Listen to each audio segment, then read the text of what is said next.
Welcome to the Hang Time Podcast. My name is John Schumann. I'm in Toronto right now. The reason you're hearing my voice first is because my man Sekou Smith is out getting healthy. There's no timetable right now for his return to podcasting activities, but we hope to have him back soon. I have my man Sean Powell in Portland right now covering the Warriors-Blazers series. Like I said, I'm in Toronto covering Bucks-Raptors, where the Raptors stayed alive, essentially, Sunday night with a double overtime 118-112 victory. Sean, we'll get to your series in a second. We'll also address these Magic Johnson comments on ESPN this morning a little bit. But first, we're going to talk about the Raptors' double overtime win Sunday night, making it a 2-1 series. I think the Bucks still in control here, still look like the favorite. But Toronto, has kept its season alive behind a huge effort from Kawhi Leonard. He had 36, 9, 5 assists, and then it was just a brilliant two-way performance. The big adjustment for the Raptors down 2-0 was switching the defensive assignments, putting Leonard on Giannis Antetokounmpo. That helped keep Antetokounmpo, I believe, to just 12 points. I know he had only 10 points in the paint. It was one of his lowest outputs in regard to points in the paint of the season. Guarding him is a five-man job, but Leonard obviously helped there. And then the Raptors got a little bit more offense from Marc Gasol, Pascal Siakam's best game of the series. Danny Green and Fred VanVleet managed to shoot 2 for 20 combined, but hit 2 big shots each, one in the fourth quarter, one in overtime. Sean, did you check out this game? What was your initial thoughts? Is it a sign of life for Toronto or just delaying the inevitable? Probably a little bit of both, actually. And I'm glad you brought up Kawhi Leonard's two-way performance. What's really remarkable about that is he only had 2 fouls. And when you're having to stretch yourself out trying to contain Giannis, and he wasn't guarding him straight up for a whole game, but obviously putting his mitts on him enough to play that high-level defense. And not really foul, not really get too physical, not really make the referee suspicious. Because if you look at Giannis, his game is driving to the paint, making that pivot turn. And, when he does that, he's more likely than not is going to make contact with a lot of bodies. He's getting the superstar calls now because he's a superstar. And I thought Kawhi did a good job, obviously on the offensive end. And what's more remarkable about Kawhi on the offensive end is until this year, actually until these playoffs, he's never been a volume shooter. He was never a volume shooter in San Antonio. He played in that system. He was a guy who had a respectable scoring average, but that was with about 15 to maybe 17 shots right around there. And he's had to reinvent himself a little bit in Toronto, particularly in the playoffs, because he's really the only one coming in with any kind of substantial playoff experience as a starter, as a star. And I thought the Raptors leaned too heavily on him offensively. I mean, with him taking 25-ish shots, things like that, I thought eventually they would take its toll because some players just aren't volume shooters. But he has embraced that role as best he can, has played well. I am fearful, though. I would like to see Toronto won't inspire a lot of confidence in me in this series until I see one of his teammates, either Kyle Lowry or Siakam, kind of challenge him for that scoring lead. Just give him that balance. Too often I'm watching them, and it's a lot of ISO on Kawhi Leonard. Obviously, the Bucks are trapping him, forcing him to give up the ball. When he does that, I would like to see Siakam or Lowry make him pay a little bit more. They defer an awful lot to Kawhi, and that's probably one reason why they're down 2-1. But, again, there's enough time in series to rectify it, and Marc Gasol obviously gave him a big lift in Game 3. Yeah, I think the Bucks defense deserves a lot of credit. I think they've taken a lot of what the Raptors want to do out. There was one late game possession Sunday night where Mirotic basically blew up the possession. The Raptors were trying to get Siakam on a post up, and Mirotic just wouldn't let him get the ball. And then Toronto ended up having to chuck up a shot with maybe 1 second left on the shot clock. And there was a lot of that. I mean, on both ends of the floor where neither team could really get actions going towards the basket. And especially on the Toronto end, you ended up seeing they tried to post Leonard against Malcolm Brogdon, couldn't get it to him in the post. So he had to just sort of just go back out to the perimeter and take a handoff 25 feet, 30 feet from the basket and just play one-on-one. It wasn't pretty. And the one-on-one stuff really didn't work. I think the difference in the game ended up being a couple of fast breaks off of steals. Danny Green got one deflection, and then Leonard himself got one deflection. Malcolm Brogdon actually beat him to the ball, and then Leonard just snatched it away and got a second fast break dunk in that second overtime. And your point about him, being a volume scorer is valid, and he's done it while maintaining his efficiency. I mean, he's second in the postseason in scoring at 32. Only Durant's higher. And Leonard is third in true shooting percentage, which is, measuring, efficiency at the same time. So, I mean, he's doing it and he's doing it efficiently. It's a great, fascinating stat. In this postseason, Leonard has 6 games of 35 or more points. That's as many games of 35 or more for the Raptors in the playoffs as DeMar DeRozan and Vince Carter combined. They each had 3 games of 35 points in their playoff careers with Toronto. Kyle Lowry is second on the list with 5, but Leonard has 6 already in just one postseason. He was just a force. I mean, it's going to be a fascinating summer no matter what happens in this series with free agency with this guy. I think I've said it before on here, is that this postseason just makes it clear that, and as far as this free agency class, there's Kevin Durant and there's Kawhi Leonard and there's everybody else. They are just, I think they are the 2 guys that can just turn or change a franchise by themselves. We're seeing it Toronto. We're seeing Toronto's load management program benefit them. He played 52 minutes. He had never played more than 46 minutes in a game before in his career. And he played 52, and that was hobbled most of the way because in the first 3 minutes, he got a fast break layup and either injured his left leg on the takeoff or on the landing, but he was hobbling down the floor after that and never seemed to be fully recovered from that all night. But he played 52. They basically mirrored his minutes. I think there was a point in the fourth quarter where Nick Nurse wanted to buy him a rest, but then Antetokounmpo was about to check back in, and he said, well, and he looked at Leonard, and Leonard said, I'll stay. And so basically he played 52 because they wanted him on the floor all the time when Antetokounmpo was out there. And your point about him not fouling is great too, because it seemed like everybody in that game was in foul trouble except for Kawhi Leonard. Antetokounmpo fouled out early in the second overtime. Kyle Lowry fouled out. Norm Powell fouled out.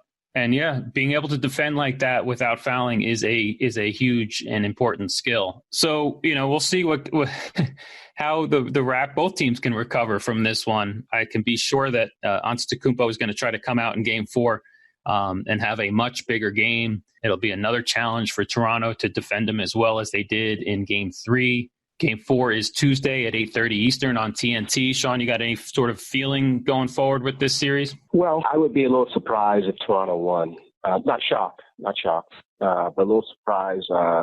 Regarding Kawhi, if you looked at his pattern during the regular season and his minutes restriction and how they kept him out, if this was a regular season, there's no way he would play next game. He might not even play the next 2 games. Given the way, right?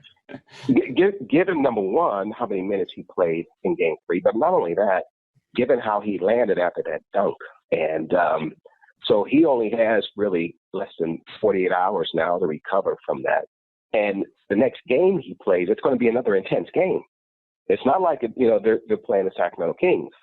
He's going to have to play close to 40 minutes, high-level basketball on both ends, and it'll be interesting to see how his body holds up. Understand that not only did he not do that during the season, we're now in late May, and, look, he looks physically fit from my standpoint, from my viewpoint, but I think his body will receive the ultimate test. And just one other thing about the Raptors. I was really surprised at how Nick Nurse stuck with Gasol rather than going with Serge Ibaka in the fourth quarter.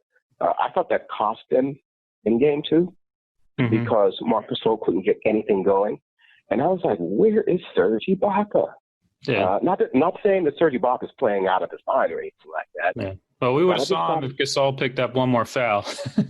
Yeah, well, I was really surprised that Nick Nurse stuck with Marc Gasol once again in Game 3. Now, he was rewarded for that. But, I'll be really interested to see how that goes. I still think, I agree with you, I still think the Bucks are in the driver's seat. How many times do we see Giannis have 2 straight games where he's not the best player on the floor? Again, that percentage will be put to the test. And, Malcolm Brogdon, who obviously missed some games prior to this series, you can see him starting to warm up and get a little bit more comfortable. And maybe he has an even bigger impact for the Bucks in Game 4. There are a lot of storylines going in for this Game 4 that will largely dictate who's going to win this series. Yeah, the Bucks went almost the whole season without losing 2 in a row. I think it was finally in March at some point when they finally lost 2 in a row for the first time. And back to Leonard's injury, we were all trying to figure out in the press room afterward which leg he hurt, because we watched the initial play in the first few minutes where he got a fast break and looked like he was going to dunk it, ended up laying it up. So maybe he hurt his leg on the way up because he sort of put in a finger roll. And he seemed to grab at his left leg. And then we were watching the huge lefty dunk in the second overtime, and he sort of landed awkwardly on his right leg at that point, and grabbed at his right leg. And so we were wondering, like, maybe he injured both in that game. After the game, he was the last guy, to talk to the media because he was getting treatment for a long time. And then, like, after every other Raptor had spoken, we sort of peek in the back and we see him just getting in the cold tub. Like, so he had done all this treatment, and like it's I don't know, maybe an hour after the game almost, and he was just getting in the cold tub, and we were waiting for him to be done with that. So it was he took his time, recovering after that game last night. So we will see going forward. Speaking of injuries, in the series you're covering, the Warriors have survived the injury to Kevin Durant to build a 3-0 lead in that series. They came back from 17 down in Game 2, from 18 down in Game 3. Combined scores of the third quarters in those games was 68-37, with Stephen Curry and Klay Thompson combining for 41 points in those third quarters. So outscoring the Blazers by themselves in those 2 third quarters. Sean, I don't think we're going to say that the Warriors are better without Kevin Durant, but what do you think they've sort of found out about themselves in these 3 games playing without KD? Well, clearly, I think they're more motivated, and dare I say, they're more woke without Kevin Durant. There is a sense of urgency that hasn't always been apparent with this team over the last couple regular seasons, because, if you're the Warriors and you have that much talent, I guess there's just a natural tendency to kind of coast a little bit, take a little vacation during the season, have some bad losses, have people wondering whether the sky's falling, all that stuff, before you correct your world when the games truly count. I think that since Kevin Durant went out, not a single minute of that has seeped into their psyche, their preparation, their execution. So, no, they're not a better team, but I do think they're a more motivated team, if that makes any sense. I think you see that with Draymond Green whenever he gets the ball and he's relentlessly attacking. I mean, he attacks from every minute he's on the floor. That is a great sign. I think you see it in Steph Curry, who's, there's probably a part of Steph that has a sense of satisfaction. You never really see his ego that much, but I bet his ego is really being fed here because, suddenly there's no question who's the top option anymore. And he's got to be feeling kind of frisky and young and nostalgic, and in terms of how the system ran before Kevin Durant when when Steph won those 2 MVPs. And I think he gets to show the world that he is still that same player when given that much weight in the offense and in the system. Also, I think you see it with Klay Thompson. We always wondered, what Klay would look like if you took him off the Warriors and say you put him on the, the Charlotte Hornets or the Orlando Magic, where, he's the guy. And I think he gets a bit of satisfaction in that, because there are times when he is the guy, over these last, 4 games. And he's coming off screens, and there's not just a green light. There's a flashing green light, like, Klay, get the ball, shoot.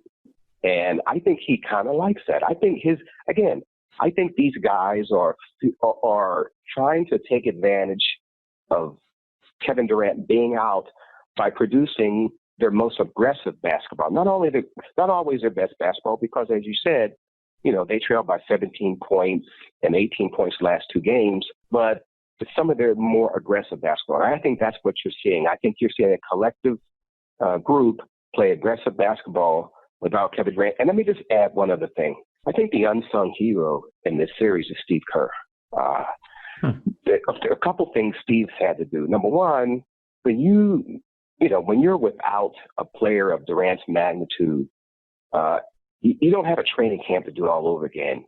You have to basically tweak your system on the fly in the postseason to sort of minimize Durant's loss. And what Steve Kerr has done is not only mix his system, tweak his system, but he's got great confidence in, guys like Quinn Cook and Jordan Bell, and, Alfonso McKinney, Jerebko. He's pulling these guys off the bench, and they're coming in.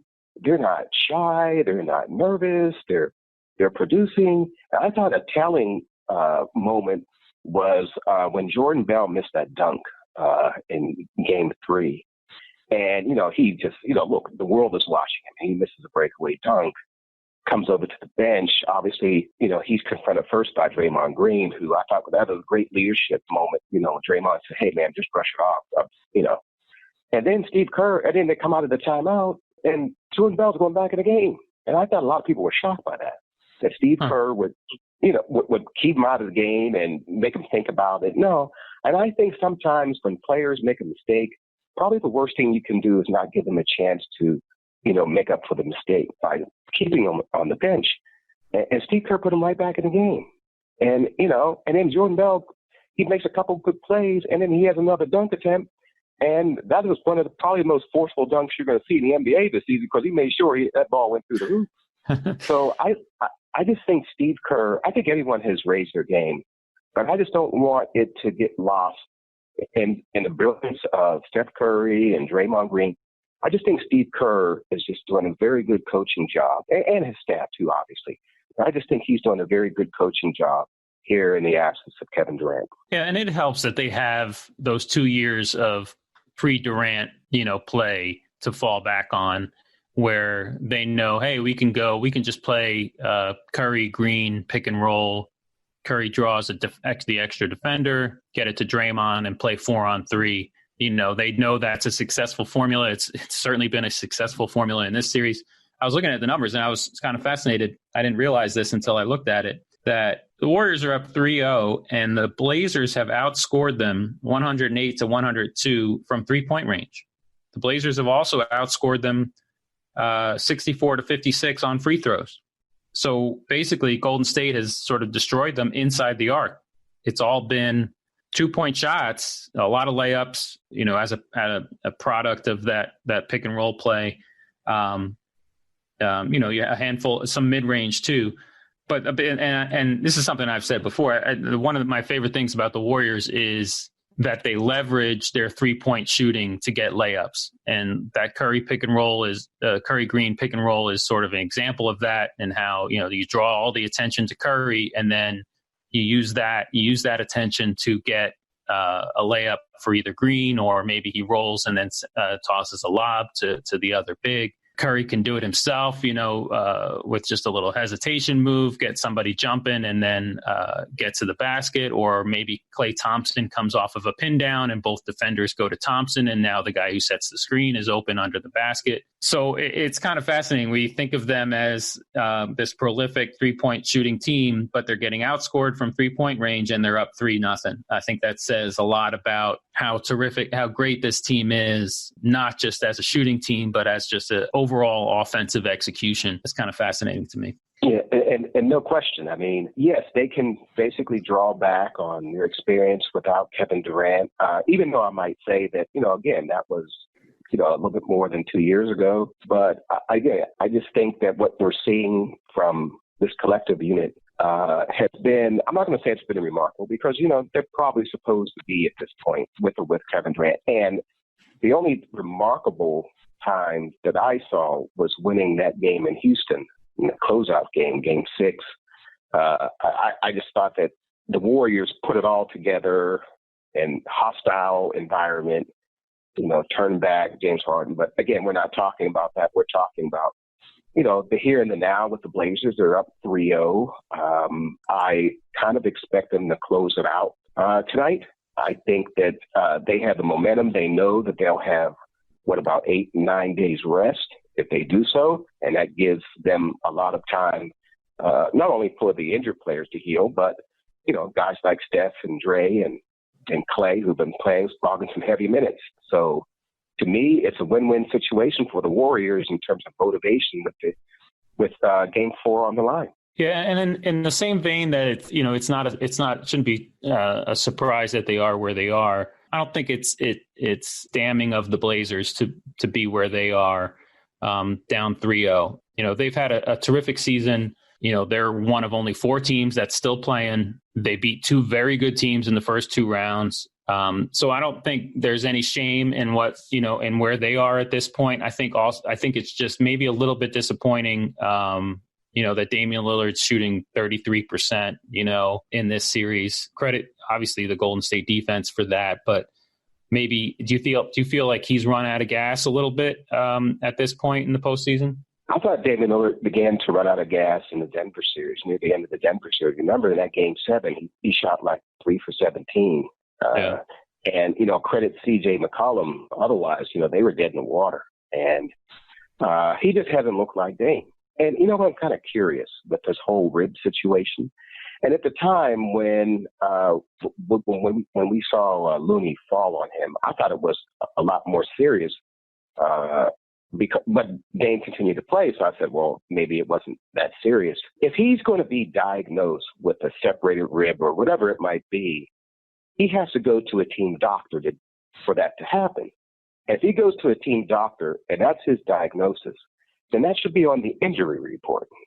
And what I'm kind of confused about is how is it that a player, he obviously has to see a specialist. There's no way he can just come up with himself with this injury. Why wasn't that reported as an injury? And why is Terry Stotts just finding out about it when everybody else finds out about it? I'm kind of confused about that whole process, how it was done. Why was that such a secret? There was there's no transparency there. And why weren't we, why wasn't the public informed of this injury? Look, be that as it may, I think clearly we can see that Dame is worn down this time of the year. I don't know how much of the injury is impacting him. He's out there playing, so I guess it's not that bad from that standpoint. It's not like he's unable to play. It's not like he's unable to shoot. Whether it impacts him, only he knows. But I just think that even before the injury, he wasn't playing well. And this is late in the season for him. He's had a brilliant year, I thought. He's going to be first or second team All-NBA. The takedown of Russell Westbrook at Oklahoma City was classic. And he did have a few really good games against the Denver Nuggets and Jamal Murray. So I'm not going to try to paint him as having an unsuccessful postseason by any stretch. He's been very good. But this is a moment of truth. And if you know Dame, he's a great guy, a great representative representative, an ambassador for the Blazers and a very good player. But if you know Dame, he's insensitive about where people feel his place is in the NBA.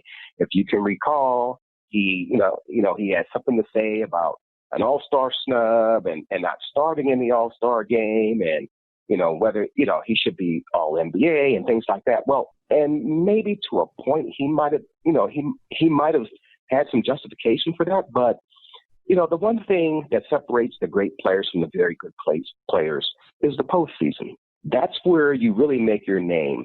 And you don't make your name just through one round, but you have to be consistently great through every round. That's why it separates the good from the great. Look at Kawhi Leonard, look at Kevin Durant, look at Steph Curry. All these players, they're able to sustain greatness throughout the playoffs. And Dame right now, I think he's sort of like, I think he's kind of wearing out a little bit, possibly because of the load. He's had to play intense basketball against very good teams and very good competition. Russell Westbrook in the first round, Jamal Murray in the second round, now Steph Curry now. I mean, those are three really good guards he's got to defend, okay, in addition to produce offensively.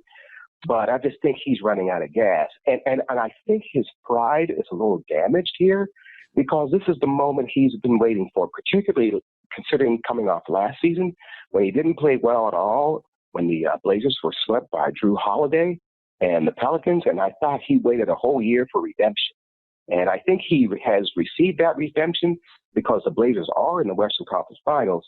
I just think he wishes it could be different in this series when everybody's watching. It's against a two-time defending champions.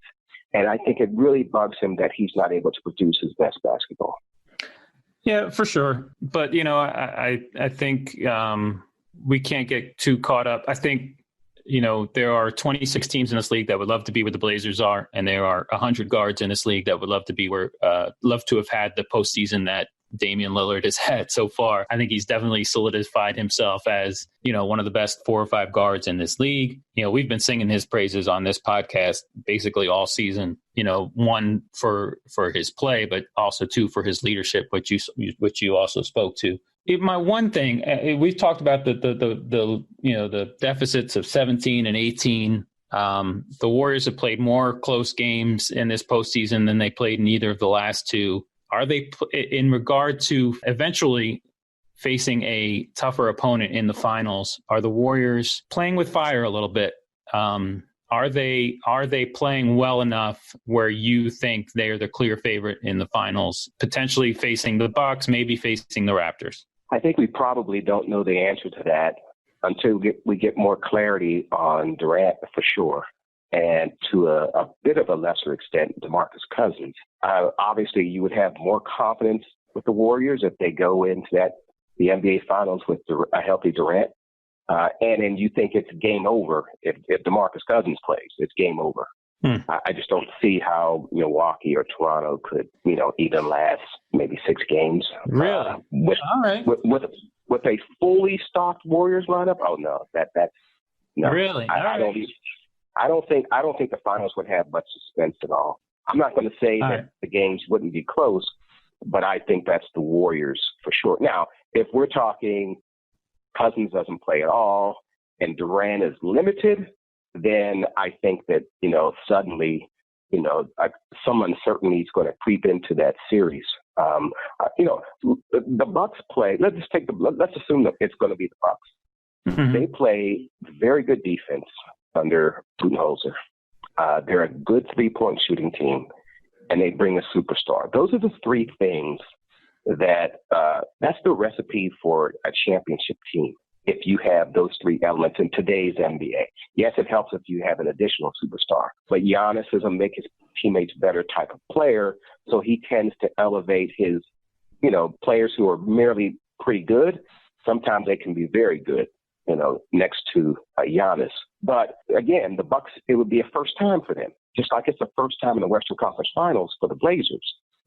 And suddenly, when you put a team that's never been there before in that situation, it could work against them, particularly when you're talking about the massive championship experience that the Warriors bring. And the one thing we've seen also about the Warriors is they've fallen into these big first half holes, and they don't panic. They don't panic. They have a firm sense of belief.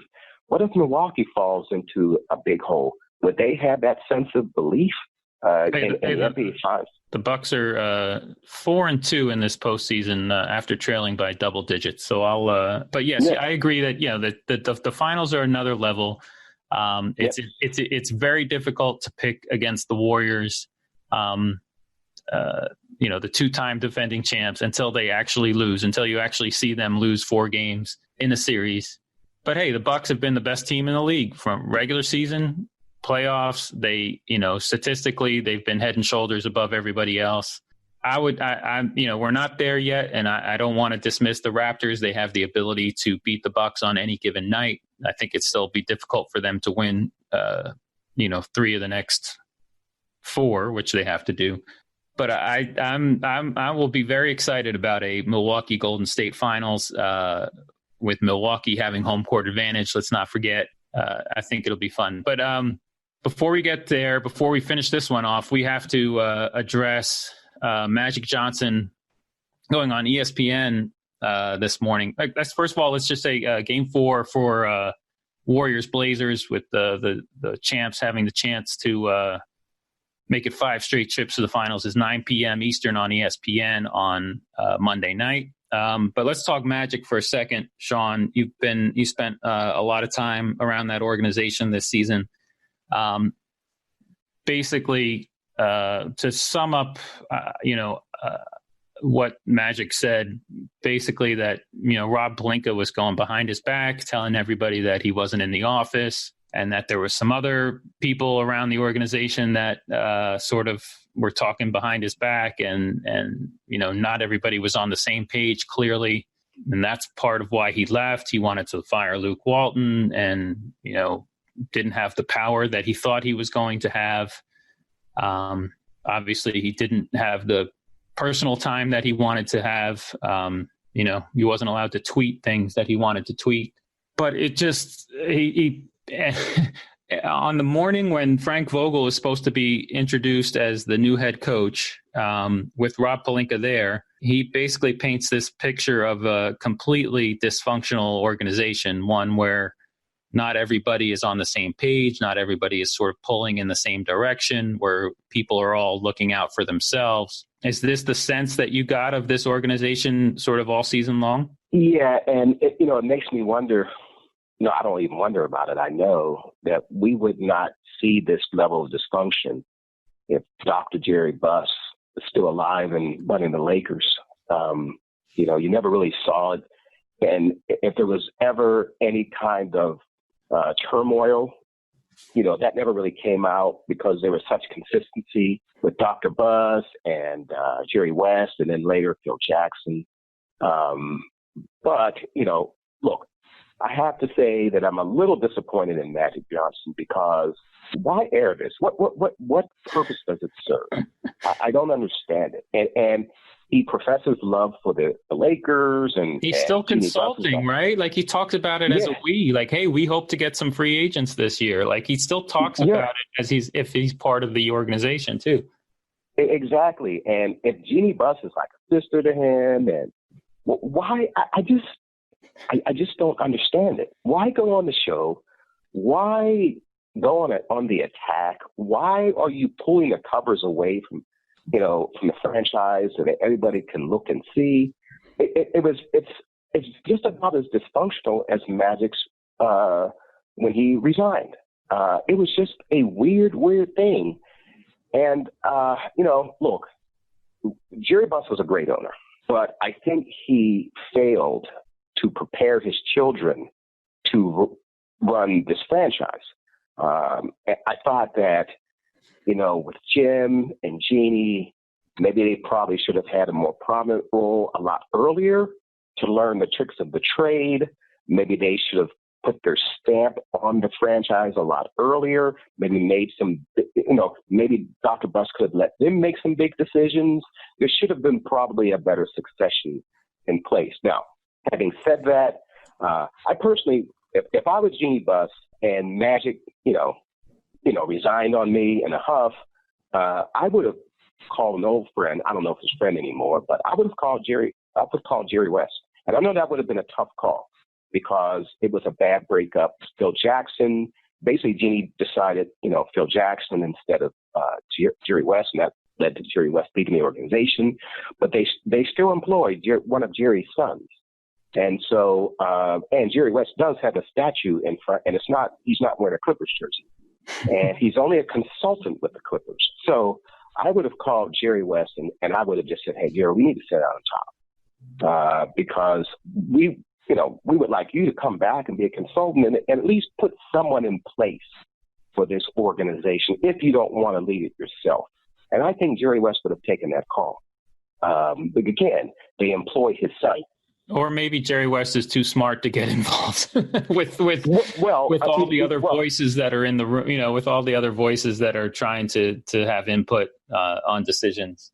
Well, then you don't. Then you silence all the other voices, and you tell Jerry West, you're the guy. But anyway, that never happened, and so what we're left with is Rob Pelinka, who really hasn't had any kind of extensive experience in terms of personnel.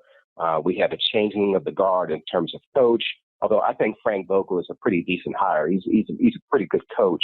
I don't know about the Jason Kidd dynamic. I mean, I'm sure. Yeah, that's really weird too. Yeah, that's really, really, you can just see this. Sometimes, when a general manager signs a player to a contract and that as soon as they sign into that contract, it's a bad contract. I look at this arrangement with Jason Kidd. As soon as they said that this is going to happen, I know it's a bad situation. It's not going to end very well. And of all the people, there's one person we haven't talked about, and that's LeBron James. And within his feelings about the madness that's swirling around him, I wonder if LeBron still would have come to the Lakers had he known this was going to happen, if he could look into a crystal ball and could see this coming his way. Maybe he still would have come to L.A., but maybe he would have gone to the Clippers instead. Yeah, and I mean, hey, but the good thing for the Lakers is LeBron's under contract for 3 more seasons. The question is about the players that aren't under contract there and whether a potential free agent is going to look at this situation and decide he doesn't want any part of it. Success in this league starts from the top. The top of the organization down. And we've seen many examples of that where dysfunctional ownership can, ultimately leads to dysfunction on the basketball court. And so we will see going forward. I think, it's funny how you hear, there's too many people trying to make decisions in that organization, yet they don't really have much of a basketball operations infrastructure. They don't have, if they have an analytics department, it's minimal, in regard to the rest of the league. If they have a scouting department, it's not as robust as most teams. And it seems like, they're not very organized, and that does not bode well. But, all it takes is one superstar free agent to sign on the dotted line this summer, or David Griffin to agree to an Anthony Davis trade this summer for, things to look a lot better in LA. Yeah. And again, if the Lakers throughout the decades is pretty much a mom and pop organization. And I don't think they can move into the next era operating much the same. Yes. Okay. Look, they're the Lakers. They're always going to be on the radar of the great players. LeBron James signed up. He's still in his prime, even though people think he slipped a bit. I don't think he slipped all that much. And they have a chance to add to the mix this summer. But even if they were to trade for Anthony Davis, they have to give up, some pieces. And I'm not so sure that they would automatically be a title contender, because we don't know what they would surround LeBron and Anthony Davis with. But that's a discussion that we'll probably have this summer when we get some clarity, just in terms of the draft and free agency and trades and things like that. But the here and the now, it's a franchise that's on shaky ground.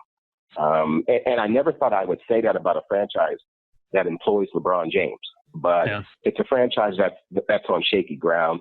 And we really need to see how they're going to make it out of the summer to really get a good feeling about where they're headed starting next season. Yeah, I mean, and it gives great ammunition for Griff in New Orleans. He can talk to Anthony Davis, say, hey, 2 years from now, do you want to be playing with a 36, 37-year-old LeBron James in that organization, or do you want to be playing with, 21, 22-year-old Zion Williamson here, and Drew Holiday, who will be maybe 30 at the time. I think, he can sort of start to paint a better picture in New Orleans, given both, the fact that they won the lottery, given LeBron's age and given the Lakers' dysfunction. But like you said, we will talk more about that, I'm sure, in the next several weeks leading up to the draft and free agency. That's it for this episode. We'll be back later in the week, probably Thursday, with another episode of the Hang Time Podcast. Follow all our playoffs coverage on NBA TV and NBA.com. Be sure to subscribe to Hang Time on Apple Podcasts, Spotify, or wherever you get your podcasts. And don't forget to leave a review. See you next time. See you next time.